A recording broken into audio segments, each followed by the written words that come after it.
Okay दोस्तों, आज हमारे YouTube चैनल जो एजुकेटर पर आपका स्वागत है।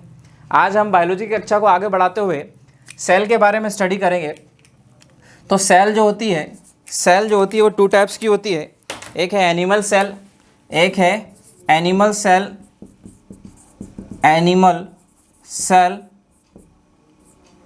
और एक है प्लांट सेल। एनिमल को बोलते हैं जंतु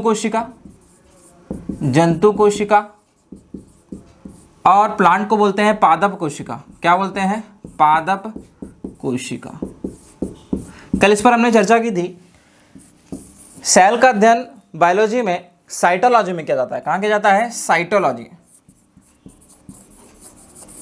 विज्ञान की वह शाखा जिसके अंतर्गत सेल का अध्ययन किया जाता है क्या कहलाता है? साइटोलॉजी कहलाता है। ये एक प्रकार का लैटिन शब्द है।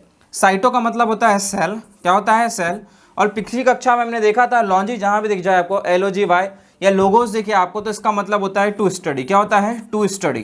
तो विज्ञान की वह शाखा जिसके अंतर्गत सेल का अध्ययन किया जाता है साइटोलॉजी कहलाता है। क्या कहलाता है? साइटोलॉजी कहलाता है। ओके, अब साइटोलॉजी में हम सेल शब्द का अध्ययन करेंगे पूरे डिटेल में। सेल की खोज या कोशिका की खोज सबसे पहले रॉबर्ट हुक ने की थी। किसने की थी? रॉबर्ट हुक ने की थी 1664 में। रॉबर्ट हुक ने सबसे पहले सेल को खोजा था 1664 में, 1664 में। और जब इन्होंने सेल को खोजा था तो वो सेल जो थी वो डेड थी। कैसी थी? मृत कोशिका थी वो, मृत कोशिका। जब कोशिका की खोज हुई 1664 में तो ये डेड सेल थी, जीवित नहीं थी। क्वेश्चन आता है कि जीवित कोशिका की खोज किसने की है? ओके, तो इसे हम लास्ट में देखेंगे। पहले हम प्लांट सेल और एनिमल सेल को पैरेलल देख लेते हैं डायग्रामेटिक तौर पर। उसके बाद धीरे धीरे उसे डिस्क्राइब करेंगे। क्या करेंगे? डिस्क्राइब करेंगे। अब जो प्लांट सेल है या एनिमल सेल जिसे बोलते हैं, एनिमल सेल जो है जिसे जंतु कोशिका बोलते हैं, जंतु कोशिका, और यह है प्लांट सेल, इसे कहते हैं पादप कोशिका। क्या कहते हैं? पादप कोशिका। इसका डायग्राम जो है कैसे भी बन सकता है, चाहे आप गोल ले लो। और ये जो है प्लांट सेल,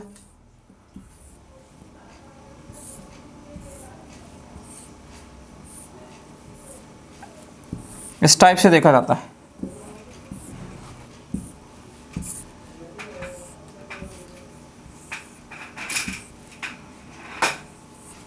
इन दोनों में अगर अंतर देखा जाए तो कुछ ऑर्गन्स जो कोशिकांग हैं उनमें थोड़ा डिफरेंस आता है, बाकी जैसा का वैसा बन जाता है।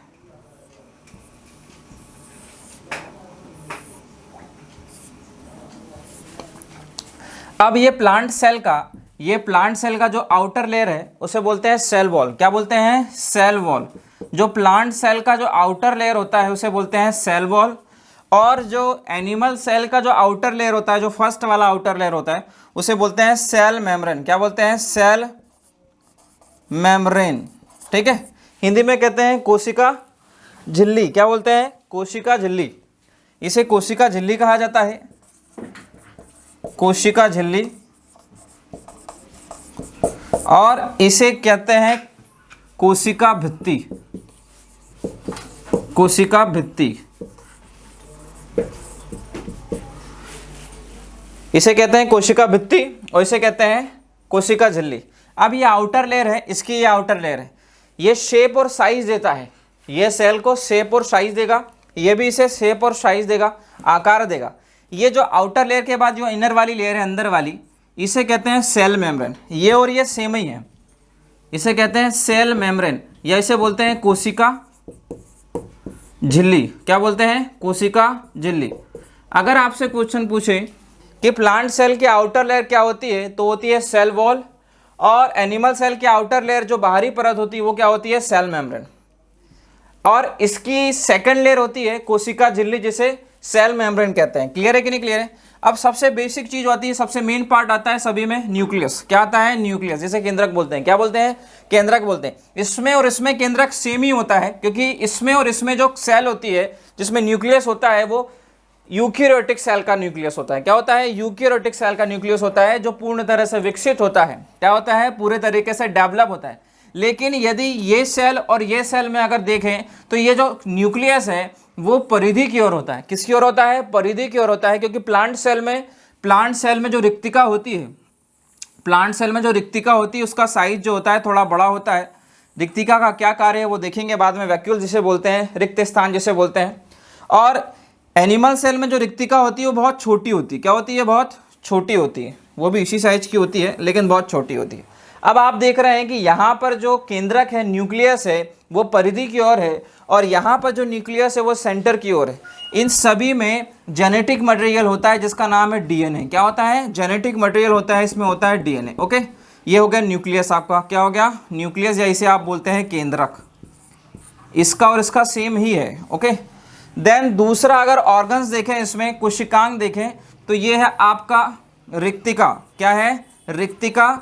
इसे रिक्त स्थान भी बोलते हैं और इसे वैक्यूल्स बोलते हैं। क्या बोलते हैं? वैक्यूल्स। ठीक है, रिक्त स्पेस, खाली स्थान। बेसिकली इसमें इसका काम है फूड को स्टोरेज करना, किसमें? प्लांट सेल में। और इसमें इसका काम है, इसमें भी थोड़ी ही मात्रा में फूड स्टोरेज होगा, लेकिन अगर एनिमल में देखा जाए, एनिमल में फूड स्टोरेज कहाँ होता है, तो मानव में जो होता है फूड स्टोरेज वो ग्लूकोज के फॉर्म में होता है। किसके फॉर्म में होता है? ग्लूकोज के फॉर्म में होता है। और ग्लूकोज के फॉर्म में जब स्टोरेज होता है तो कहाँ होता है? लीवर में होता है। कहाँ होता है? लीवर में होता है। ठीक है, ये रिक्त स्थान हो गया, वैक्यूल्स हो गया। अब जो अगला कोशिकांग है वो कवर रहता है किससे? न्यूक्लियस को चारों ओर से कवर करके रखता है। ओके, यहाँ पर भी चारों ओर से कवर करके रखा है उसने, यहाँ पर भी चारों ओर से कवर करके रखा हुआ है। और इसके चारों ओर जो है हड्डीनुमा संरचना होती है, मतलब कंकाल टाइप। ये ऐसे संरचना होगी, ऐसे संरचना होगी, ये ऐसे ऐसे ऐसे ऐसे ऐसे ऐसे संरचना होगी। ठीक है, इसको बोलते हैं ईआर। क्या बोलते हैं इसको? ER, endoplasmic reticulum. इसको कहा जाता है ईआर, इसको कहते हैं ईआर, एंडोप्लाज्मिक रेक्टिकुलम। इसे हिंदी में बोलते हैं अंतः प्रदव्य जालिका। अंतः प्रदव्य जालिका। ये दोनों में सेम ऑर्गन्स है, इसलिए सेम सेम चीजें बता रहे हैं। जब डिफरेंस होगी तो मैं इसे साइड लिख दूंगा। ओके, डन है। अब जैसे जैसे हम आगे बढ़ते हैं तो ये जितने भी ऑर्गन्स है जो सेल में स्थित है, सिचुएटेड है, वो सब एक तरल भाग में तैर रहे होते हैं। ऐसे ये सब के सब एक तरल पदार्थ होता है सेल में, वो सब के सब तैर रहे होते हैं। जैसे यहाँ पर है वैसे यहाँ पर भी होगा, ये ऐसे, ये सब के सब जो है तैर रहे होते हैं। इसे अगर सेल की लैंग्वेज में बोले तो इसे बोलते हैं कोशिका द्रव्य। क्या कहते हैं? कोशिका द्रव्य। अगर सेल की भाषा में बोले इसे तो ये होता है कोशिका द्रव्य। क्या होता है? कोशिका द्रव्य। लेकिन यदि और इसके नाम देखा जाए तो इसका और नाम है प्रोटोप्लाज्म। क्या है? प्रोटोप्लाज्म। इसे और भी नाम से जाना जाता है, प्रोटोप्लाज्म। प्रोटोप्लाज्म। ओके, इसे हिंदी में बोलते हैं जीव द्रव्य। जो जीव का द्रव्य होगा वो जीव द्रव्य होगा। इसी में सारे के सारे कोशिकांग तैर रहे होते हैं। ओके, तो ये हो गया आपका प्रोटोप्लाज्म। इसमें भी प्रोटोप्लाज्म होगा और इसी में आपका आरएनए होगा। क्या होगा? आरएनए। इसी में आपका आरएनए होगा और ये क्या कर रहे हैं? मैसेज देने का कार्य कर रहे हैं। ओके, डन है। अब यहाँ पर जो है इस टाइप से इस आकार की आकृति पाई जाती है दोनों सेल में। ये कॉमन सेल है, दोनों सेल में इस आकार की आकृति पाई जाती है जिसे आप बोलते हैं माइटोकॉन्ड्रिया। क्या बोलते हैं? माइटोकॉन्ड्रिया। माइटोकॉन्ड्रिया। एक अच्छा क्वेश्चन आता है, 10th-12th का क्वेश्चन है, पावर हाउस।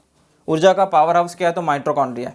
लेकिन ऊर्जा का पावर हाउस है ये माइटोकॉन्ड्रिया। तो माइटोकॉन्ड्रिया में होता क्या है? माइटोकॉन्ड्रिया में रेस्पायरेशन की प्रोसेस होती है। रेस्पायरेशन का मतलब ये नहीं कि आप सांस ले रहे हो सांस छोड़ रहे हैं।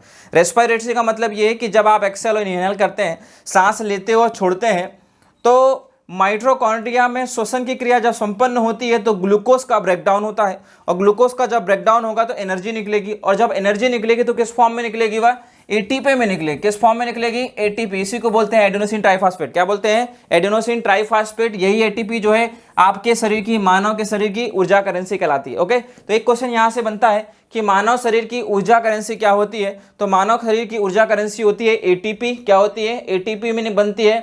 और जो एटीपी में बनती है वो कहाँ बनती है? तो ये माइटोकॉन्ड्रिया में बनती है। माइटोकॉन्ड्रिया का बेसिक फीचर है रेस्पायरेशन। क्या है? रेस्पायरेशन, मतलब श्वसन की क्रिया में भाग लेना, श्वसन की क्रिया संपन्न करवाना माइटोकॉन्ड्रिया का बेसिक फीचर है। ओके, अब इनमें और भी ऑर्गन्स ऐसे हैं जो कॉमन रूप में दिखाई देते हैं। जैसे बात करें हम, एक ऐसा बना होता है, एक ऐसा, ऐसे दो पोटली टाइप के बने होते हैं, झिल्ली टाइप के बने होते हैं सेल में। इसको बोलते हैं लाइसोसोम। क्या बोलते हैं? लाइसोसोम। इसको बोला जाता है लाइसोसोम्स। ठीक, इसे भी बोला जाता है लाइसोसोम। एक कॉमन सा क्वेश्चन सुना होगा कि सेल का मृत्यु ग्रह किसे बोलते हैं? ठीक, या सेल का कब्रिस्तान किसे बोलते हैं?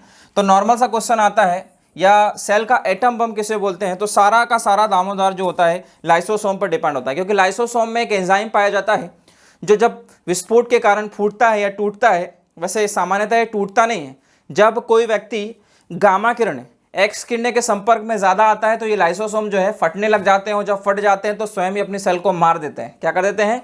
मार देते हैं। इसीलिए इसे कोशिका का कब्रिस्तान भी कहते हैं। क्या बोलते हैं? कोशिका का कब्रिस्तान। ठीक है, लाइसोसोम हो गया।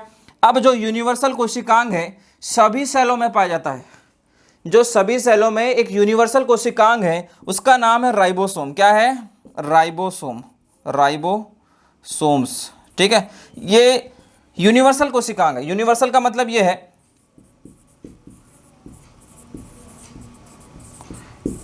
इस धरती पर जब सजीवों की उत्पत्ति हुई होगी, जैसे सबसे पहले अगर कुछ चीज़ें आई होगी तो वो बैक्टीरिया होगा, या वायरस होगा, या अगर देखें फंगस, देखें कवक होगा, या देखते हैं शैवाल होगा।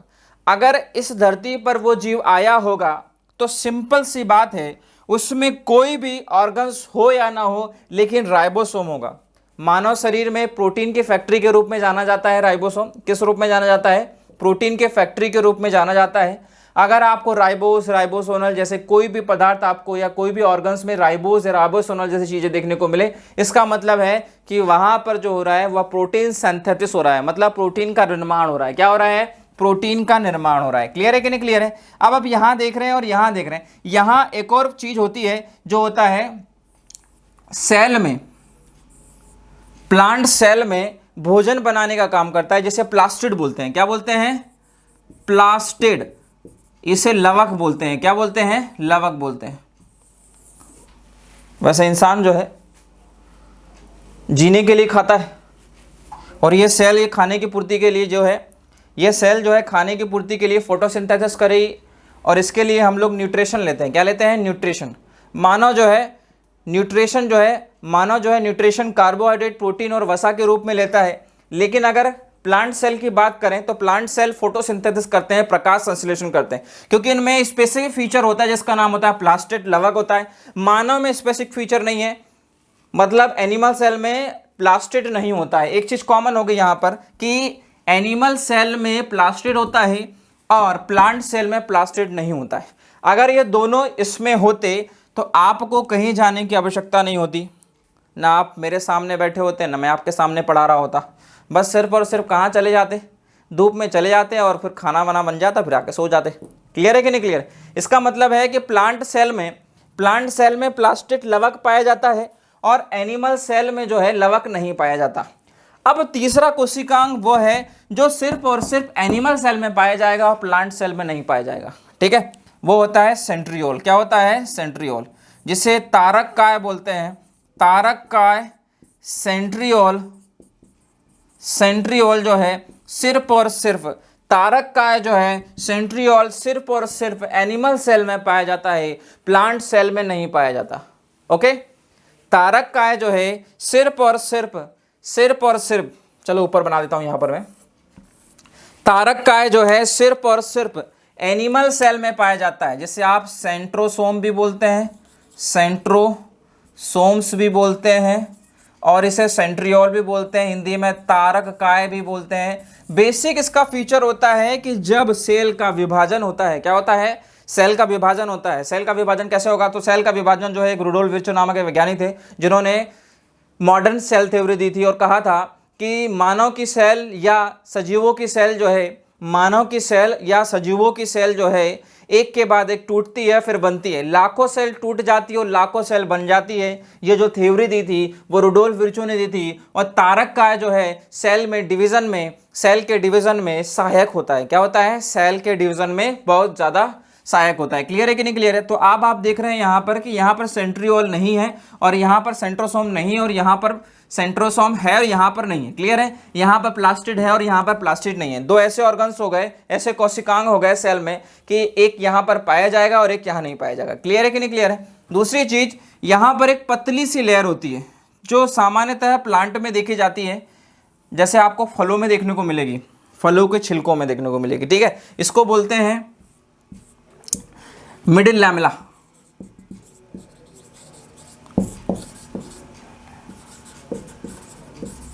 हिंदी में इसको बोलते हैं मध्य पटलिका। एक नया है, एसएससी में पूछा गया ऐसे क्वेश्चन, इसलिए बता देते हैं। मध्य पटलिका, मध्य पटलिका ये सिर्फ और सिर्फ आपको प्लांट सेल में देखने को मिलेगी, क्योंकि छिलका प्लांट सेल में होता है, इंसान में तो छिलका होता नहीं। ठीक है, मतलब प्लांट सेल में आपको क्या दिखेगा? वो प्लांट में भी कहाँ देखने को मिलेगा? सिर्फ और सिर्फ उसके फलों में देखने को मिलेगा, क्योंकि फूड स्टोरेज का काम जो है फल ही करते हैं। ओके, जो ग्लूकोज के फॉर्म में होता है और आप उसे ले लेते हैं। तो मध्य पटलिका जो आपको मिलेगी वो कहाँ मिलेगी? सिर्फ और सिर्फ जो है प्लांट में मिलेगी। इससे क्वेश्चन कैसे आएगा? क्वेश्चन ये आता है कि कच्चे फलों का गुदेदार भाग जो है कठोर क्यों होता है? कच्चे फलों का जो गुदेदार भाग होता है कठोर क्यों होता है? और पकने पर यह लसलसा क्यों हो जाता है? पकने पर यह लसलसा क्यों हो जाता है? क्योंकि इसमें एक केमिकल होता है जिसका नाम है क्या है? कैल्शियम पेक्टोट। जैसे जैसे आम पकते जाता है उसका गुदेदार भाग जो है लसलसा हो जाता है। क्वेश्चन यही बनता है कि कठोर क्यों होता है? तो कैल्शियम पेक्टोट के कारण होता है। और लसलसा क्यों होता है? तो भी कैल्शियम पेक्टोट आएगा इसमें। क्या आएगा? कैल्शियम पेक्टोट। तो मिडिल लैमेला को डिस्क्रिप्शन में आप देख लेंगे, आगे देखेंगे। जब मैं इसे डिस्क्राइब करूंगा, सारी की सारी चीज़ों को डिस्क्राइब कर लूंगा, तो आपको एक एक चीज़ समझ में आ जाएगी। क्योंकि आज जो क्वेश्चंस आ रहे हैं आपके एग्जाम्स में वो जनरल साइंस की नहीं है, वो जनरल साइंस स्टडी है। नहीं तो जनरल साइंस में कैसे क्वेश्चन आते हैं? जनरल साइंस में ऐसे छोटे मोटे क्वेश्चन आते हैं जो पहले आते थे, अब वो नहीं आ रहे। कि पावर हाउस ऑफ सेल क्या है? पावर हाउस ऑफ सेल आप सभी को पता है कि माइटोकॉन्ड्रिया है। ये आपसे पूछेगा कि सेल में श्वसन की क्रिया कहाँ संपन्न होती है। जैसे कि ये छोटा सा क्वेश्चन बनेगा आपसे, आप ही से पूछता हूं मैं कि कोशिका का अंतःकंकाल किसे कहते हैं? ये सारा का सारा मैंने सब आपको पढ़ा दिया है, आप मुझे एक क्वेश्चन का जवाब दें कि कोशिका का अंतःकंकाल किसे कहते हैं।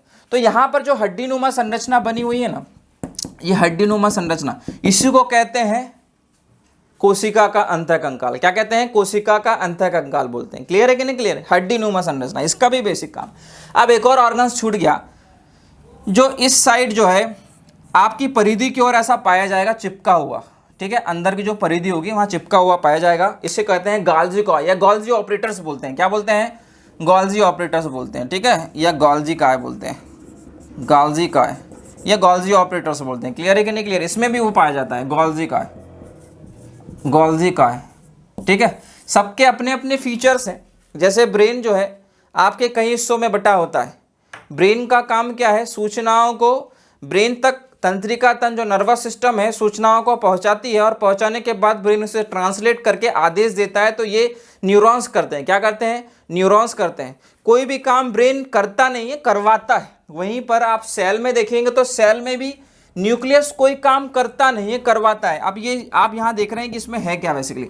तो इसमें जो जेनेटिक मटेरियल है, जैसे वर्तमान में अगर देखें तो सेल का जो जेनेटिक मटेरियल है, एनिमल सेल और प्लांट सेल का जो जेनेटिक मटेरियल है वो डीएनए है। क्या है ये? डीएनए। लेकिन जब इस धरती पर सजीवों की उत्पत्ति हुई थी तो उस समय जेनेटिक मटेरियल डीएनए ना हो के आरएनए हुआ करता था। जो ये आरएनए आपका जो प्रोटोप्लाज्म में फैला हुआ है, देखिए आरएनए जो है प्रोटोप्लाज्म में फैला हुआ है। क्योंकि आज भी ऐसे जीव हैं जिनमें जेनेटिक मटेरियल आरएनए है। क्या है? जेनेटिक मटेरियल आरएनए है। जैसे आज कौन से जीव हैं जिनमें जेनेटिक मटेरियल आरएनए है? जैसे वायरस डीएनए वायरस भी होता है और आरएनए वायरस भी होता है। क्या होता है? डीएनए वायरस भी होता है और आरएनए वायरस भी होता है।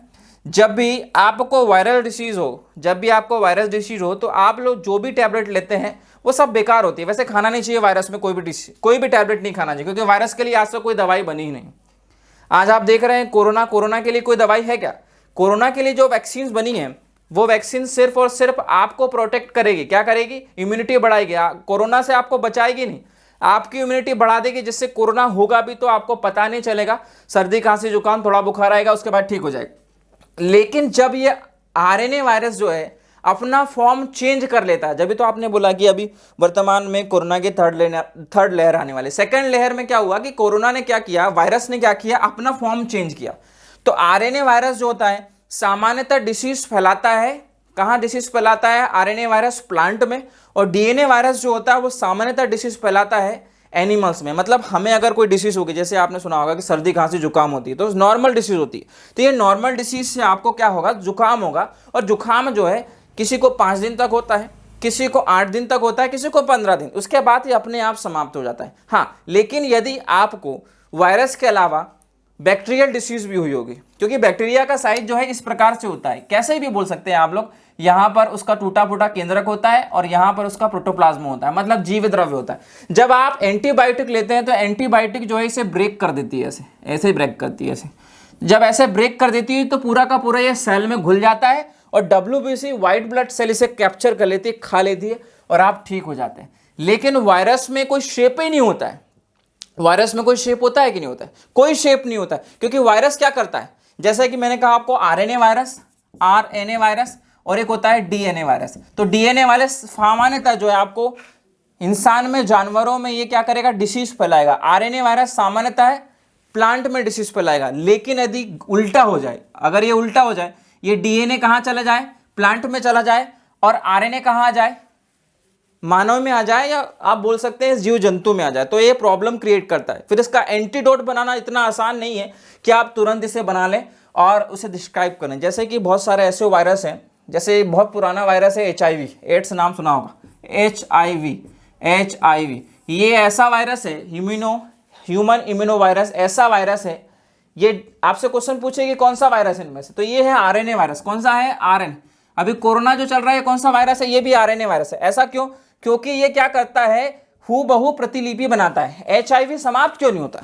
HIV इसलिए समाप्त नहीं होता है क्योंकि जो आपकी सेल्स होती हैं, WBC जो आपकी होती है, वो मारने का भी काम करती है और पहचानने का भी काम करती है। एक होती है बी लिम्फोसाइट, एक होती है टी लिम्फोसाइट। तो बी लिम्फोसाइट जो होती है वो पहचानती है और टी लिम्फोसाइट उसे मारती है। अब जब मारेगी ना तभी तो पहचानेगी, तो पहचान नहीं पाएगी तो मारेंगे कैसे? तो HIV क्या है? हूबहू बी लिम्फोसाइट जैसी आकृति बनाता है, टी लिम्फोसाइट उसे मार नहीं पाता है और धीरे धीरे वो घर बनाता है और पूरी की पूरी WBC को समाप्त कर देता है। और एक दिन व्यक्ति अगर थोड़ा सा बुखार से पीड़ित हो गया तो जीवन भर कभी ठीक नहीं होता है। क्लियर है? उसी से मर जाएगा वो। ठीक, तो ये आपकी इम्यूनिटी सिस्टम गिरा देता है। अब यहाँ पर जो आरएनए वायरस, कोरोना भी एक आरएनए वायरस है। तो मैंने कहा ना कि कोई भी वायरस अगर आरएनए होगा तो उसका एंटीडोट इतना आसानी से नहीं बना सकते, आपको टाइम लगेगा, लगभग 2 साल 3 साल, या ऐसा भी हो सकता है बने ही ना, क्योंकि अभी तक HIV का बना नहीं है। आप सोच सकते हैं कि कोरोना का बनेगा या नहीं बनेगा। शायद 2 साल के बाद और वैक्सीन आए, फिर आपको डोज लगाए, फिर उसके बाद आपको सुरक्षित करें, प्रोटेक्ट करें। तो ये बात की बात है। क्लियर है कि नहीं क्लियर है? मतलब कि अगर देखा जाए तो जेनेटिक मटेरियल पहले जो हुआ करता था सजीवों में, एनिमल्स में, वो हुआ करता था आरएनए या वायरस हुआ करता था। लेकिन धीरे धीरे चेंजेस आया, बॉडी में चेंजेस आए, तो जो जेनेटिक मटेरियल हो गया वो क्या हो गया? न्यूक्लियस में डीएनए हो गया। क्या हो गया? डीएनए हो गया। क्लियर है कि नहीं क्लियर है? अब एक एक करके हम सारी चीज़ों को डिस्क्राइब करेंगे। क्या करेंगे? डिस्क्राइब करेंगे। तो शुरुआत यहीं से करेंगे, सेल वॉल से। कहाँ से करेंगे? Cell wall. फिर उसके बाद सेल मेम्ब्रेन, इसका भी सेल मेम्ब्रेन हो जाएगा, इसका भी सेल मेम्ब्रेन हो जाएगा। क्लियर है कि नहीं क्लियर? देन इसके बाद आपका जो बीच में एक मिडिल लैमेला है, क्या है? मिडिल लैमेला है। ये थोड़ा नया है आपके लिए, लेकिन क्वेश्चन इससे आता है। जब भी क्वेश्चन आए आपको ऐसा लगेगा कि हमने क्वेश्चन जो है रीड किया है लेकिन याद ना है, तो आपको बार बार इसे क्या करना है? पहले रीड करना है। आज मैंने सिर्फ और सिर्फ आपको डिटेल में पूरा का पूरा डायग्राम बना के समझाया है। कल मैं एक एक ऑर्गन्स को क्या करूंगा? एक एक ऑर्गन्स लूंगा, एक एक ऑर्गन्स की डिटेल में लूंगा, डिटेल में कैसे क्वेश्चन आए वो भी आपको यहाँ में पुट कर दूंगा। क्लियर है कि नहीं क्लियर है? आई होप कि आप आज की क्लास आपको समझ आई होगी। आज के लिए इतना है, कल मिलते हैं। Okay, thank you. का तो बोलो।